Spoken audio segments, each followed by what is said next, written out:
இது வந்து நம்ம சம்பவத்துக்கு போவோம். என்னதுன்னா இந்த 5000 பேருக்கு வந்து ஆண்டவர் வந்து போஷிக்கிறது. அதுல போஷிக்கிறதுக்கு முன்னாடி அந்த இடத்துல வந்து ஆண்டவர் ரெஸ்ட் எடுக்க போறாரு. அந்த இடத்துல ரெஸ்ட் எடுக்க போகும்போது கூட்டம், நிறைய ஜன கூட்டம் வந்து ஆண்டவரை தேடி வந்துருது. ಅಲ್ಲಿ ಅವರು ವಿಶ್ರಾಂತಿಯನ್ನು ತೆಗೆದುಕೊಳ್ಳುವುದಕ್ಕೆ ಹೋಗುವಂತ ಸಂದರ್ಭದಲ್ಲಿ ಅನೇಕರಿರ್ತಕ್ಕಂಥ ಗುಂಪಾದಂತ ಜನಗಳು ಅವ್ರನ್ನ ನೋಡೋದಕ್ಕಾಗಿ ಬರ್ತಾ ಇದ್ದಾರೆ. சோ அந்த கூட்டம் வந்த உடனே ஆண்டவருக்கு வந்து அப்ப ஆண்டவர் வந்து அங்க பாக்குறாரு. ஜன கூட்டத்தை பார்த்த உடனே ஆண்டவர் வந்து இரக்கமா இருக்காரு. ஆண்டவர் வந்து என்னைக்கும் அந்த ஜன கூட்டத்தை பார்க்கும்போது மெய்ப்பன் இல்லாத ஆடுகள் போல அந்த ஜனங்க இருந்தாங்களாம். சோ ஆண்டவர் என்ன பண்றாரு, எனக்கு டயர்டா இருந்தாலும் பரவாயில்ல, நான் ரெஸ்ட் எடுக்கலனாலும் பரவாயில்ல, மெய்ப்பன் ஆகி போய் நான் வந்து அந்த ஆடுகளுக்கு நான் வந்து என்ன தேவையோ அதை கொடுக்குறேன் அப்படின்னு ஆண்டவர் போறாரு. ಅಲ್ಲಿ ನೋಡ್ತೇವೆ ಅವರಿಗೆ ವಿಶ್ರಾಂತಿ ಸಿಗದು ಕೂಡ ಪರವಾಗಿ ಇಲ್ಲ, ಒಂದು ದಾರಿ ತಪ್ಪದ ಕುರಿಗಳ ರೀತಿಯಲ್ಲಿ ಅವರೆಲ್ಲರೂ ಇದ್ದಾರೆ ಎಂಬುದಾಗಿ, ಆ ಒಂದು ಕುರಿಗಳಿಗೆ ಏನ್ ಬೇಕಾಗಿದೆ ಅದನ್ನ ನಾನು ಒದಗಿಸಿ ಕೊಡ್ತೇನೆ ಎಂಬುದಾಗಿ ಆತನು ಹೋಗ್ತಾ ಇದ್ದಾನೆ. நம்ம போன வாட்டி நம்ம பார்த்தோம் ஊழியம் செய்யறதுல என்ன கஷ்டம் வரும், ஊழியத்தை பத்தி நிறைய காரியம் பார்த்தோம் போன இதுல 11th இதுல. பட் அதுல வந்து ஒரு முக்கியமான காரியம் பார்த்து ஊழியம் செய்யணும்னா நம்பர் 1 ரிக்வயர்மெண்ட் என்ன வேணும் மறந்துட்டீங்களா? நம்பர் 1 ரிக்வயர்மெண்ட் வந்து கம்பேஷன் வேணும். அந்த அந்த அந்த ஜனங்கள் மேல ஒரு மனதுருக்கம் வேணும். ಅಲ್ಲಿ ನೋಡ್ತೇವೆ ಒಂದು ಸೇವೆಯ ಮೊದಲ ಇದು ನೋಡೋದಾದ್ರೆ ಒಂದು ಮನ ಮುರುಗುವಿಕೆ ಅವರ ಮೇಲೆ ಬೇಕಾಗ್ತದೆ ಎಂಬುದಾಗಿ. சோ இங்க பாருங்க, ஆண்டவர் வந்து இங்க மனதுருகிறாரு. அந்த ஜனக்கூட்டத்தை பார்த்தா மனதுருகிறாரு. அந்த 2 குருடர்களை பார்த்தோம் ஆண்டவர் மனதுருகிறாரு. ஒரு குஷ்டரோகியை பார்த்தோம் ஆண்டவர் மனதுருகிறாரு. நாயின் விதவையை கொடுத்து ஆண்டவர் பார்த்தா அவங்களுடைய நிலைமையை பார்த்து ஆண்டவர் வந்து ஃபர்ஸ்ட் இதே வந்து கம்பேஷன், அந்த மனதுருக்கம் தான் ஊழியத்துக்கு நெக்ஸ்ட் போய் அவர் ஆண்டவர் கூட்டு வருது. ಅಲ್ಲಿ ನೋಡ್ತೇವೆ ಆ ಒಂದು ಜನರನ್ನ, ಒಂದು ವಿಧವೆಯನ್ನಾಗಿರ್ಬೋದು ಅಥವಾ ಒಂದು ಸ್ತ್ರೀಯನ್ನು ನೋಡಬಹುದಾದ್ರೆ ಅವರನ್ನು ನೋಡುವಾಗ ದೇವರಲ್ಲಿ ಮನ ಮರುಗುವಂತವನಾಗಿದ್ದಾನೆ. ಸೇವೆಯ ಒಂದು ಮೊದಲ ಕಾರ್ಯವು ಮನ ಮರುಗುವಂತದ್ದು ಎಂಬುದಾಗಿ ಇಲ್ಲಿ ಗಮನಿಸ್ತೇವೆ. சோ அதனால இங்க ஆண்டவர் வந்து அந்த கூட்டத்தை பார்க்கறாரு. எவ்வளவு டயர்டா இருந்தாலும், எவ்வளவு ரெஸ்ட் இல்லனாலும் ஆண்டவர் உடனே எழும்பி என்ன பண்றாரு, சரி ஓகே உங்களுக்கு போய் ஊழியம் செய்வோம் அப்படின்னு போய் அவங்களுக்கு பிரசங்கம் பண்ண போறாரு. காலையில இருந்து சாயங்காலம் வரைக்கும் அவங்களுக்கு ஊழியம் செய்யறாரு. ஆண்டவர் அநேகருக்கு ஆண்டவருடைய ராஜ்யத்தை பத்தி சொல்றாரு. சில பேர் வந்து குணப்படுத்துறாரு. ஆண்டவர் வந்து ಸಾಯಂಕಾಲ ಆಯ್ತು. ಅಲ್ಲಿ ಎಷ್ಟೇ ಆತನಿಗೆ ಅಲ್ಲಿ ವಿಶ್ರಾಂತಿ ಬೇಕಿದ್ರು ಕೂಡ ಜನಗಳು ಬರ್ತಾ ಇರ್ತಕ್ಕಂಥದ್ದನ್ನು ನೋಡಿ ಅದನ್ನ ಅನೇಕ ರೀತಿಯಾಗಿರ್ತಕ್ಕಂಥ ಕಾರ್ಯಗಳನ್ನು ಮಾಡ್ತಾ ಇದ್ದಾರೆ, ಉಪದೇಶಗಳನ್ನು ಮಾಡ್ತಾ ಇದ್ದಾರೆ. ಮಾತ್ರ ಅಲ್ಲದೆ ಅನೇಕ ರೀತಿಯಾಗಿರ್ತಕ್ಕಂಥ ರೋಗಗಳಿಂದ ಅಲ್ಲಿ ಬಿಡುಗಡೆಯನ್ನು ಮಾಡ್ತಾ ಇದ್ದಾರೆ. ಮುಂಜಾನೆಯಿಂದ ಸಂಜೆವರೆಗೂ ಒಂದು ಕಾರ್ಯಗಳನ್ನು ಮಾಡ್ತಾ ಇದ್ದಾರೆ. அப்புறம் ஆண்டவர் சொல்றாரு, உங்களுக்கு ஏதாவது சாப்பிட கொடுங்க அப்படின்னு ஆண்டவர் சொல்றாரு. ಅಲ್ಲಿ ದೇವರು ಹೇಳ್ತಾ ಇದ್ದಾರೆ, ಇವರಿಗೆ ಊಟ ಮಾಡೋದಕ್ಕೆ ಏನಾದರೂ ಕೊಡ್ರಿ ಎಂಬುದಾಗಿ. ஆனா ஆண்டருக்கு என்ன பண்ண போறேன்னு தெரியும். ஆல்ரெடி யோவான் 6:6ல சொல்லிருக்கு, he knew ஆண்டருக்கு என்ன பண்ண போறேன்னு தெரியும். பட் ஆனா டெஸ்ட் பண்றதுக்காக ஆண்டவர் என்ன பண்றாரு, சீசர்களை பார்த்து இவங்களுக்கு ஏதாவது கொடுங்க, சாப்பிட கொடுங்க அப்படின்னு ஆண்டவர் சொல்றாரு. ಅಲ್ಲಿ ದೇವರು ಹೇಳ್ತಾ ಇದ್ದಾರೆ, ಮೊದಲೇ ಗೊತ್ತಿದೆ ಏನ್ ಮಾಡ್ಬೇಕು ಎಂಬುದಾಗಿ, ಆದ್ರೂ ಕೂಡ ಅಲ್ಲಿ ಒಂದು ರೀತಿಯಾದಂತ ಒಂದು ಪರೀಕ್ಷೆ ಮಾಡ್ತಿದ್ರೆ ಇವರಿಗೆ ತಿನ್ನುವುದಕ್ಕೆ ಏನಾದರೂ ಕೊಡ್ರಿ ಎಂಬುದಾಗಿ ಹೇಳ್ತಾ ಇದ್ದಾರೆ. உடனே வந்து பிலிப் அப்படின்ற ஒரு சீசர் வந்து 200 நாள் சம்பளம் வேணும். அதுக்கு ஒரு ஆள் 200 நாள் வேலை செஞ்சாதான் இவ்வளோ பேருக்கு நம்ம சாப்பாடு கொடுக்க முடியும். அவ்வளோ அப்படின்னு கணக்கு போட்டு கிளீனா கணக்கு போட்டு வச்சிருக்காரு. ಅಲ್ಲಿ ಫಿಲಿಪ್ ಅಂತಕ್ಕಂಥ ಒಬ್ಬ ಶಿಷ್ಯ ಬಂದು ಹೇಳ್ತಾ ಇದ್ದಾನೆ, ಒಬ್ಬ ವ್ಯಕ್ತಿ 200 ದಿವಸಗಳ ಕೆಲಸ ಮಾಡಿದ್ರೆ ಮಾತ್ರನೇ ಇಷ್ಟು ಜನಗಳಿಗೆ ಊಟವನ್ನು ಮಾಡೋದಕ್ಕೆ ಆಗ್ತದೆ ಎಂಬುದಾಗಿ ಒಂದು ಲೆಕ್ಕಾಚಾರದ ಬರ್ತಾ ಇದ್ದಾರೆ. இன்னொரு சீசர் வராரு, இன்னொரு அந்திரேயான்ற சீசர் வந்து கூட்டு வராரு. இல்ல இந்த பையன் இருக்கான், சாப்பாடு வேற யார்ட்டையும் இல்ல, இந்த பையன் இருக்கான், 5 அப்போ 2 மீன் இருக்கு, இவ்வளவுதான் இருக்கு அப்படின்னு ஆண்டவர் சொல்றாரு. ಅಲ್ಲಿ ಆಂಧ್ರ ಬಂದು ಹೇಳ್ತಾ ಇದ್ದಾನೆ, ಒಬ್ಬ ಹುಡುಗನ ಬಳಿಯಲ್ಲಿ 5 ರೊಟ್ಟಿ 2 ಮೀನುಗಳು ಮಾತ್ರ ಇದೆ, ಇದು ಬಿಟ್ಟರೆ ಬೇರೆ ಏನಿಲ್ಲ ಎಂಬುದಾಗಿ ತಿಳಿಸ್ತಾ ಇದ್ದಾರೆ. ஆண்டவருக்கு அது போதும். நம்மகிட்ட என்ன இருக்கோ அது ஆண்டவர்கிட்ட போதும். ஆண்டவர் ನಮ್ಮ ಬಳಿಯಲ್ಲಿ ಏನಿದೆಯೋ அது ಮಾತ್ರ ಸಾಕು ದೇವರಿಗೆ. அதை ஆண்டவர் மல்டிப்ளை பண்ணுவார். ಅದನ್ನ ದೇವರ ಮಲ್ಟಿಪ್ಲೈ. நம்மளோட யோசனை எப்போ இன்னைக்குன்னா, ஐயோ என்கிட்ட இல்ல, எனக்கு பத்தல, எனக்கு குறைவுதான் இருக்கு, எனக்கு தெரியாது, எனக்கு இவ்வளவுதான் இருக்கு அப்படின்னு நம்ம சொல்லுவோம். பட் ஆண்டவர் வந்து அந்த கண்ணில் பார்க்க, ஆண்டவர் வந்து நம்மள விசுவாசத்தோட கண்களோட நீ பாரு அப்படின்னு ஆண்டவர் சொல்றாரு. ನಮ್ಮ ಬಳಿಯಲ್ಲಿ ಇಷ್ಟ ಇದೆ, ನಮ್ಮಿಂದ ಆಗ್ತಾ ಇಲ್ಲ, ನಮ್ಮಿಂದ ಅದು ಮಾತ್ರ ಇದೆ ಎಂಬುದಾಗಿ ಹೇಳ್ತದೆ. ದೇವರು ನಮ್ಮನ್ನ ಎದುರು ನೋಡ್ತಕ್ಕಂಥದ್ದು ನಂಬಿಕೆ ಮೂಲಕವಾಗಿ ಎದುರು ನೋಡುವಂತ ಸಂಗತಿಗಳಾಗಿದೆ ಎಂಬುದಾಗಿ. சோ ஆண்டவர் வந்து எல்லாரும் என்ன பண்றாரு, அந்த 5 அப்போ 2 மீனை எல்லாருக்கும் வந்து கொடுத்து அந்த இது பண்ணி ஆண்டவர் வந்து என்ன பண்றாரு, எல்லாருக்கும் அதை வந்து டிஸ்ட்ரிபியூட் பண்ண சொல்றாரு. சீசர்கள் எல்லாம் டிஸ்ட்ரிபியூட் பண்ண சொல்றாரு ஆண்டவர். அந்த 5 ರೊಟ್ಟಿ 2 ಮೀನುಗಳನ್ನ ಎಲ್ಲರಿಗೂ ಹಂಚುವುದಕ್ಕೆ ದೇವರು ಹೇಳ್ತಾ ಇದ್ದಾರೆ. சோ அப்புறம் நம்ம என்ன பண்றோம், இங்க பாக்குறாரு. இதுதான் நம்ம ஞாபகம் வச்சுக்க வேண்டியது. இங்க வந்து நம்ம வந்து அதை வந்து கொடுக்கறது வந்து ஆண்டவருடைய வேலை. டிஸ்ட்ரிபியூஷன் தான் நம்ம வேலை.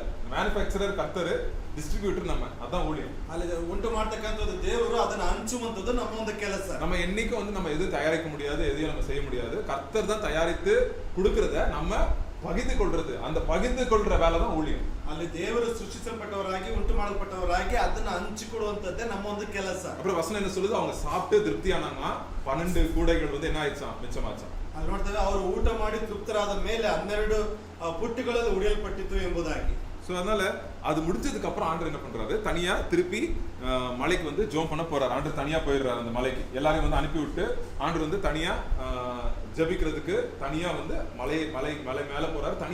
தனிமையான ஒரு இடத்தை தேடி எசப்பா போறாரு. ಅದಾದ ನಂತರ ಅವರೆಲ್ಲರನ್ನು ಕಳುಹಿಸಲ್ಪಟ್ಟವನಾಗಿ ಆ ಒಂದು ಬೆಟ್ಟಕ್ಕೆ ಒಂದು ಆತನ ಏಕಾಂತವಾಗಿ ಅಲ್ಲಿ ಹೋಗ್ತಾ ಇದ್ದಾರೆ. நீங்க அங்க இஸ்ரேல் நாட்டுல நீங்க பாத்தீங்கன்னா அந்த இடத்துல அந்த அந்த அந்த மலை இருக்கும். அந்த மலையில இருந்து தூரம் தெரியும், அந்த கலிலேயா கடல் வந்து நல்ல தூரம் தெரியும். அங்க வந்து யாராவது ஒரு சின்ன போட் அங்க நடுவில் நிக்குதுன்னா கூட அது வந்து தெரியும், அந்த மலை மேலும் தெரியும். ஏன்னா அந்த அது ஒரு தாழ்ந்த இடத்துல இருக்கிறதால அந்த அந்த கலிலேயா கடல்.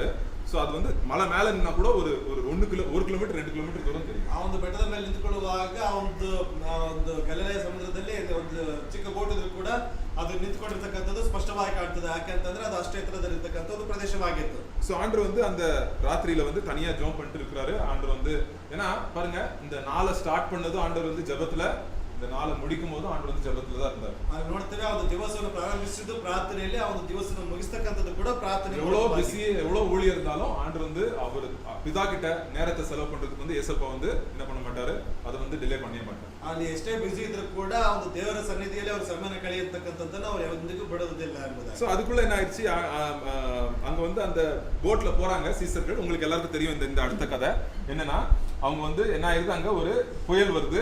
புயல்ல வந்து எல்லாரும் வந்து அப்படியே பயந்துடுறாங்க, புயலை பார்த்து எல்லாரும் பயந்துடுறாங்க. ಅಲ್ಲಿ ಅವರು ಒಂದು ಪ್ರಯಾಣ ಮಾಡದ ಸಂದರ್ಭದಲ್ಲಿ ಆ ಒಂದು ಪ್ರಯಾಣದಲ್ಲಿ ಬಿರುಗಾಳಿ ಬರ್ತಾ ಇದೆ. ಅದು ಬಿರುಗಾಳಿಯನ್ನು ನೋಡಿ ಎಲ್ಲರೂ ಭಯದಿಂದ ಇರ್ತಾರೆ. அந்த அந்த அந்த புயல் வந்த உடனே என்ன ஆயிருது, அங்க வந்து அவங்க அது ஒரு பயத்துல இருக்காங்க. அங்க தூரத்துல இருந்து இயேசு கிறிஸ்து அந்த தண்ணியில நடந்து வராரு. அதை பார்த்தோன்னே பிசாசு அப்படின்னு பயந்துடுறாங்க இயேசுபாவை பார்த்து. ಬಿರುಗಾಳಿಯಲ್ಲಿ ಯೇಸು ಕ್ರಿಸ್ತನು ಅಲ್ಲಿಂದ ನಡೆದುಕೊಂಡು ಬರ್ತಾ ಇದ್ದಾರೆ. ಅದನ್ನು ನೋಡಿದ ತಕ್ಷಣ ದೆವ್ವ ಎಂಬುದಾಗಿ ಅಲ್ಲಿ ಎದುರ್ತಾ ಇದ್ದಾರೆ.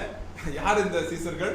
யார் அவர் சிஷ்யர்கள்? போன வாட்டி நம்ம பார்த்ததுக்கு முன்னாடி 2-3 வாரத்துக்கு முன்னாடி நம்ம பார்த்தோம். யாரு இவங்களுக்கு அதிகாரத்தை ஆண்டவர் என்ன பண்ணிருந்தாரு, யார் ஓட்டுறதுக்கு, எதை ஓட்டுறதுக்கு ஆண்டவர் அதிகாரம் கொடுத்திருந்தாரு? பிசாசை ஓட்டுறதுக்கு அதிகாரமும் வல்லமை ஆண்டவர் என்ன பண்ணியிருந்தாரு, கொடுத்திருந்தாரு. இப்ப இவங்களே வந்து ஏதோ ஒரு பிசாசு வருதுன்னு பயப்படுறாங்க. ಅಲ್ಲಿ ನೋಡ್ತೇವೆ 2 ವಾರಗಳ ಹಿಂದೆ ನಾವು ನೋಡಲ್ಪಟ್ಟಿದ್ದೇವೆ. ಒಂದು ಬಲವನ್ನು ಅಧಿಕಾರವನ್ನ ಒಂದು ದೆವ್ವಗಳನ್ನು ಓಡಿಸುವ ಅಧಿಕಾರವನ್ನು ದೇವರು ಕೊಡಲ್ಪಟ್ಟಿದ್ದು, ಆದ್ರೆ ಒಂದು ದೆವ್ವವನ್ನು ನೋಡಿ ಇವರೆಲ್ಲ ಎದುರ್ಕೊಳ್ತಾ ಇದ್ದಾರೆ. அப்ப ஆண்டவர் என்ன சொல்றாரு, தைரியம் கொள்ளுங்கள். மத்தேயு 14வது அதிகாரம் 27வது வசனம் என்ன படிங்க. மத்தேயு 14:27. உடனே இயேசு அவர்களோடு பேசி, திடன் கொள்ளுங்கள், நான் தான், பயப்படாதிருங்கள் அப்படின்னு சொல்றாரு ஆண்டவர். ಅದು ನೋಡ್ತೇವೆ 14-27ನೇ ವಚನದಲ್ಲಿ ನಾವು ಗಮನಿಸುವುದಾದ್ರೆ, ಭಯಪಡಬೇಡ್ರಿ, ಧೈರ್ಯವಾಗಿರಿ, ಅಂಜಬೇಡಿರಿ ಎಂಬುದಾಗಿ ಹೇಳ್ತಾ ಇದ್ದಾರೆ. சோ ஆண்டவர் வந்து இங்க உடனே அவங்க படுற பயத்துக்கு ஆண்டவர் என்ன சொல்றாரு, ஃபர்ஸ்ட் நீங்க பயப்படாதீங்க அப்படின்னு ஆண்டவர் சொல்றாரு. ಅಲ್ಲಿ ಅವರು ಮಾಡುವಂತ ಕಾರ್ಯಗಳನ್ನು ನೋಡಿ ಹೇಳ್ತಾ ಇದ್ದಾರೆ, ನೀವು ಅಂಜಬೇಡ್ರಿ, ಧೈರ್ಯವಾಗಿರಿ ಎಂಬುದಾಗಿ. சோ அப்புறம் ஆண்டவர் வந்து என்ன பண்றாரு, பேதுரு வந்து கேக்குறான், ஆண்டவரே இது நீங்களா இருந்தா நான் வந்து வரலாமா, நீங்க எனக்கு நீங்க கட்டளை கொடுங்க, நான் வர்றதுக்கு தண்ணி இல்லை அப்படின்னு சொல்றான். ಅಲ್ಲಿ ಪೇತ್ರನು ಹೇಳ್ತಾ ಇದ್ದಾನೆ, ಇದು ನೀನಾಗಿದ್ರೆ ನನಗೆ ಒಂದು ಅಪ್ಪಣೆ ಕೊಟ್ರೆ ನಾನು ಬರುವುದಕ್ಕೆ ನೀರಿನಲ್ಲಿ ಎಂಬುದಾಗಿ. சோ அப்போ ஆண்டவர் வான்னு சொல்றாரு, ದೇವರು ಬಾ ಎಂಬುದಾಗಿ ಹೇಳ್ತಾ ಇದ್ದಾರೆ. அந்த காத்தின் பலத்தை பார்த்த உடனே என்ன ஆயிடுச்சு, அந்த காத்தை பார்த்த உடனே அவன் வந்து முழுக ஸ்டார்ட் ஆயிடும். ಆ ಒಂದು ಗಾಳಿಯನ್ನು ನೋಡಿ ಆತನು ಎದುರುವುದಕ್ಕೆ ಪ್ರಾರಂಭಿಸ್ತಾನೆ, ಆತನು ಮುಳುಗುವುದಕ್ಕೆ ಪ್ರಾರಂಭಿಸ್ತಾ ಇದ್ದಾನೆ. அப்ப ஆண்டவர் சொல்றாரு அவனை பார்த்து ஒரு வார்த்தை, 31வது வசனம்.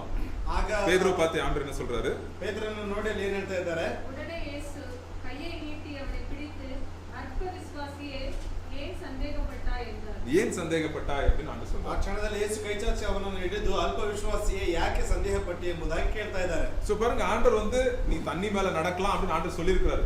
சோ அத வந்து அவன் வந்து விசுவாசத்தோட 2 ஸ்டெப் எடுத்தான். பட் ஆனாலும் வந்து ஒரு அந்த காற்றையும் மழையும் பார்த்த உடனே அவன் என்ன ஆயிட்டான், ஒரு பெரிய புயல் ஏதாவது வந்திருக்கும்னு நினைக்கிறேன். சடனா ஒரு பெரிய காத்து வந்திருக்கும், அதை பார்த்த உடனே முழுக ಸ್ಟಾರ್ಟ್ ಆಯ್ತು. ಅಲ್ಲಿ ನೋಡ್ತೇವೆ ನೀರಿನ ಮೇಲೆ ನಡಿಬಹುದು ಎಂಬುದಾಗಿ ಹೇಳಿರ್ತಾರೆ. ಆದ್ರೂ ಕೂಡ ಇತನು ಆಗಿರ್ತಕ್ಕಂಥ ಒಂದು ಬಿರುಗಾಳಿಯನ್ನ, ಒಂದು ಅಲೆಗಳನ್ನ ನೋಡಿ ಎದುರಿದಂತ ಕಾರಣದಿಂದಾಗಿ ಆತನು ಮುಳುಗೋದಕ್ಕೆ ಪ್ರಾರಂಭಿಸ್ತಾ ಇದ್ದಾರೆ. சோ இங்க 2 விதமான பயத்துக்கு நமக்கு தைரியம் வேணும். 2 விதமான தைரியம் வேணும். ಇಲ್ಲಿ 2 ವಿಧವಾಗಿರ್ತಕ್ಕಂಥ ಧೈರ್ಯ ನಮಗೆ ಇಲ್ಲಿ ಬೇಕಾಗ್ತದೆ. வாழ்க்கையின் புயல்களை சந்திக்கிறதுக்கு ஒரு தைரியம் வேணும். கரேஜ். ಜೀವಿತದಲ್ಲಿ ಇರ್ತಕ್ಕಂಥ ಒಂದು ಅಲೆಗಳನ್ನ ಎದುರಿಸುವುದಕ್ಕೆ ಬೇಕಾಗಿರ್ತಕ್ಕಂಥ ಒಂದು ಧೈರ್ಯ. வாழ்க்கையில நம்மளுக்கு வாரம் இந்தியால வாழும்போது, எந்த நாட்டுல வாழ்றோமோ எல்லாருக்கும் ஒரு பயத்தை உண்டாக்குற காரியங்கள் நம்ம வாழ்க்கையில உண்டு. ಭಾರತ ದೇಶದಲ್ಲಾಗಿರ್ಬೋದು, ಯಾವುದೇ ಭಾಗದಲ್ಲಿದ್ರೂ ಕೂಡ ನಾವು ಜೀವಿಸುವ ಸಂದರ್ಭದಲ್ಲಿ பயವನ್ನು ಉಂಟು ಮಾಡ್ತಕ್ಕಂಥ ಕಾರ್ಯಗಳು ನಡೀತದೆ. அப்புறம் 2வது தைரியம் என்ன வேணும்னா, பேதுரு போல இருக்கிற தைரியம். என்னது, அந்த இருக்கிற போட்ல இருந்து நான் என்ன பண்ணலாம், எடுத்து கால் எடுத்து நான் வெளியே வைக்கலாம் அப்படின்ற ஒரு தைரியம் கர்த்தர் நம்மளுக்கு. ಪೇತ್ರನ ರೀತಿಯಲ್ಲಿ ಒಂದು ದೋಣಿಯಿಂದ ಕಾಲುಗಳನ್ನು ಎತ್ತಿ ಆ ಒಂದು ನೀರಿನ ಮೇಲೆ ಇಡಲ್ಪಡಬೇಕಿರ್ತಕ್ಕಂಥ ಒಂದು ಧೈರ್ಯ. ஸோ ஆண்டர்கிட்ட நம்ம ரெண்டு இந்த தைரியத்தை கேட்போம் ஆண்டவர். ದೇವರ ಬಳಿಯಲ್ಲಿ ಈ ಒಂದು ಎರಡು ಧೈರ್ಯಗಳನ್ನು ನಾವು ಕೇಳಿಕೊಳ್ಳೋಣ. ஆண்டவரே எனக்கு வாழ்க்கையின் புயல்களை சந்திக்கணும், அந்த தைரியத்தை கொடுங்க. ரெண்டாவது விசுவாசத்துல கால் எடுத்து நான் வைக்கணும், அந்த தைரியத்தை எனக்கு கொடுங்க. ಈ ಲೋಕದಲ್ಲಿರ್ತಕ್ಕಂಥ ಒಂದು ಕಾರ್ಯಗಳನ್ನ ಅಲೆಗಳನ್ನ ನಾನು ಎದುರಿಸಲ್ಪಡಬೇಕು, ಅದು ಮಾತ್ರವಲ್ಲದೆ ನಂಬಿಕೆಯಿಂದ ಕಾಲುಗಳನ್ನ ಇಡಲ್ಪಡಬೇಕು, ಆ ಒಂದು ಧೈರ್ಯತೆಯನ್ನು ಕೊಡು ಎಂಬುದು. எனக்கு ரொம்ப இந்த பேதுருவோட இது ரொம்ப பிடிக்கும் இந்த இடத்துல. ஏன்னா பாருங்க அவ்வளவு சீசர்கள் இருந்தாங்க, ஆனா அந்த பேதுரு மட்டும்தான் அந்த அது பண்றதுக்கு கேவலமா பயமா இருந்திருக்கும். ஒரு சைட்ல வந்து என்னது மான மரியாதை ஈகோ எல்லாம் போயிருக்கோம். பட் ஆனாலும் வந்து அவன் தைரியமா போனான். ஸோ பேதுருவோட விசுவாசத்தை நம்ம வந்து இந்த இடத்துல அப்ரிஷியேட் பண்ணுவோம். ಆ ಪೇತ್ರನ ಒಂದು ಧೈರ್ಯವನ್ನ ಇಲ್ಲಿ ಹೊಗಳ್ಬೇಕು. ಯಾಕಂತಂದ್ರೆ ಅಕ್ಷರಗಳು ಇದ್ರೂ ಕೂಡ ಆತನ ಆ ಒಂದು ಕಾರ್ಯಗಳನ್ನು ಮಾಡೋದಕ್ಕಾಗಿ ಮುಂದೆ ಬರ್ತಾ ಇದ್ದಾನೆ. ஸோ ஆண்டவர் வந்து அவனுக்கு விசேஷமான அந்த கிருபையை கொடுத்திருந்தார். ದೇವರು ಆತನಿಗೆ ವಿಶೇಷವಾದಂತಹ ಒಂದು ಕೃಪೆಯನ್ನು ಕೊಡಲ್ಪಟ್ಟಿದ್ದಾರೆ.